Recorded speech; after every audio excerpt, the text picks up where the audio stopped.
ในวันที่15พฤษภาคม2025นี้อยู่ห้องประชุมกองบัญชาการปกส.แขวงคำไซได้จัดพิธีมอบรับใบยั่งยืน4บุกและถุงใส่น้ำหนาขบวนการข้อแข่งขัน4บุกขึ้น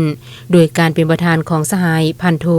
กองละศักดิ์ศรีสุขลาภคณะภาคกองบัญชาการปกส.แขวงคณะประจำสาวนมแขวงเลขาสาวนมฮักทานปกส.แขวงเป็นเกียรติของร่วมพิธีในครั้งนี้โดยสหายธนูวรรณวงศ์มณีห้องเลขาคณะบริหารงานสาวนมแขวงพันโทจรอุดลายันคณะภาคกองบัญชาการปกส.แขวงห้องหัวหน้ากองบัญชาการปกส.แขวงคำไซมีเคกทึกเซินสาวนมแหกเซียวพร้อมด้วยสมาชิกสาวนมภายในเข้าร่วมสหายพันโทกองลาศักดิ์ศรีสุขลาภได้คืนผ่านบทรายงานการจัดตั้งปฏิบัติขบวนการขอแข่งขัน4บุกในระยะพันมาและทิศทางแผนการในต่อหน้าปัจจุบันสาวนมมักฐานกองบัญชาการปกส.แขวงประกอบมี10หน่วยมีสมาชิกสาวนมทั้งหมด570สหายหญิง154สหายในระยะพันมาการจัดตั้งปฏิบัติขบวนการขอแข่งขัน4บุกสามารถจัดตั้งปฏิบัติใดตามมาตรฐานเงื่อนไขของคณะสาวนมประชาชนปฏิบัติลาววางออกซึ่งตีราคาแต่ละด้านใดดังนี้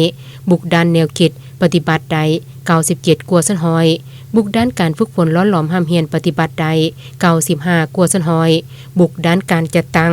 ปฏิบัติใด96กัวซันหอยและบุกด้านการส่งเสริมวิชาชีพสร้างเวียงเฮ็ดงานทำปฏิบัติใด93กัวซันหอยเพื่อเป็นการยั่งยืนถึงผลงานที่ยันมาได้นั้นคณะบริหารงานสาวนมแขวงคำไซจึงได้ตกลงมอบใบยั่งยอใบยั่งยืนและถุงใส่น้ำหน้าขบวนการขอแข่งขัน4บุก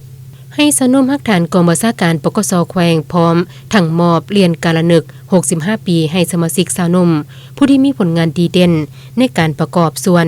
เข้าในเวียกงานสาวนมเยาวชนจำนวน18สหายหญิง2สหายให้เกียรติมอบโดยสหายธนูวรรณวงศ์มณีห้องเลขาคณะบริหารงานสาวนมแขวงตอนใดคณะประธานยังได้มีคำเห็นโอลมต่อพิธีก่อนอื่นสหายได้แสดงความยินยอมเสยต่อผลงานที่สมาชิกสาวนมยันมาได้ในระยะพันมา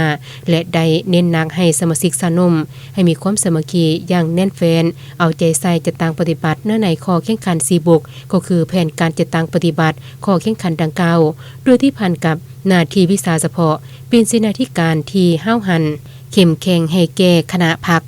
ดังสัญญานามประธานไก่สวนพรหมวิหารบ่าว่าสาวนมเปรียบเหมือนนกอินทรีที่โบวันกลัวโตพายุลมแดงพร้อมทางเพิ่มทวีการสร้างกระบวนการให้ฟูดฟื้นต่อเนื่องและรักษามูลเสือนามยศสาวนม4บุกไว้ให้มั่นคงตลอดไป